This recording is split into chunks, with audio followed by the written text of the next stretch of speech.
Hello everybody and welcome back to Yalan app. In this video, I'm going to show you step by step exactly how to fix you can't link your partner on the Flow app. So if this is something that you want to be able to fix, well then this video is going to be perfect for you. So what you're going to do firstly is to actually just close your Flow app completely, and instead you're going to open up your settings app. So go into your settings app and now you should be taken to this page right here. Now on this page, scroll down a little bit and then click on general. Then scroll down a little bit again and click on storage, as you can see. And what will happen now is that you will need to wait a couple of seconds for this one right here to be completely loaded. And then what you're going to do in here is to just scroll down and then find the Flow app. So we're going to do so in just a couple of seconds. We're going to scroll down and then click on the Flow app after we have, of course, found it. So I'm just going to scroll down now, as you can see. And then I'm going to click on the Flow app.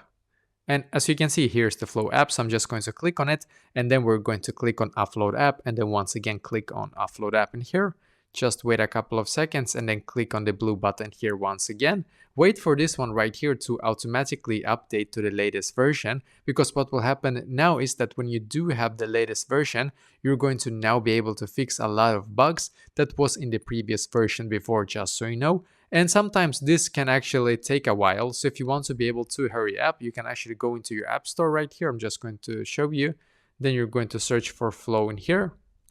So search for Flow and then click on the Flow app in here, as you can see. And as you can see, sometimes there is like this little icon right here. As you can see, it's like a cloud icon. So just click on the cloud icon. And by the way, if you have an Android phone, you can go into your Google Play Store and do the exact same thing. It's just going to hurry up the update a little bit more. Sometimes it's not always it's going to hurry up, but as you can see, it's now loading right here. It is a little bit more faster than before.